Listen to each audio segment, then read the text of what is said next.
ఏమిటయ్యా ఇది? లేదు మాస్టారు, నన్ను మీరు క్షమించాననేంత వరకు నేను మీ కాళ్ళు వదలను మాస్టారు.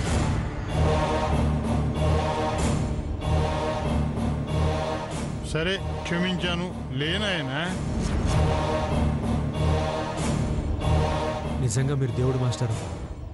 మాలాంటి స్వార్థపరులను నమ్మి మేము ఎక్కడ సంతకం పెట్టమంటే అక్కడ మీరు సంతకం పెట్టేశారు.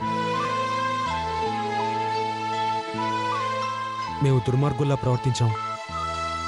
గురువు లాంటి మీకు గూడు లేకుండా చేసి మిమ్మల్ని ఘోరంగా అవమానించాం. అయినా మీరు మా మీద కేసు పెట్టలేదు.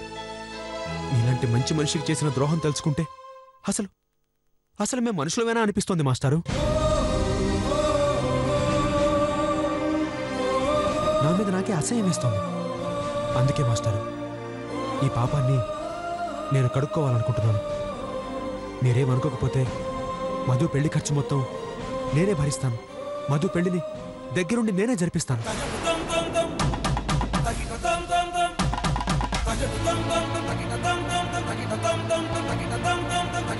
ఇదంతా నేను మంచివాడని నిరూపించుకోవడానికో లేదా నా మీద మీకు మంచి అభిప్రాయం రావాలనో చెప్పట్లేదండి. మధుకు మేము చేసిన అన్యాయానికి, తను నా వల్ల పడ్డ కష్టానికి ఇది కేవలం ప్రాయశ్చిత్తం మాత్రమే.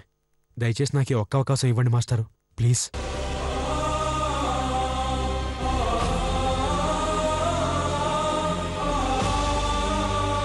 మాస్టారు, మీకు 25 లక్షలకి చెక్కిస్తాను. ఈ పెళ్లి మీరే జరిపించండి.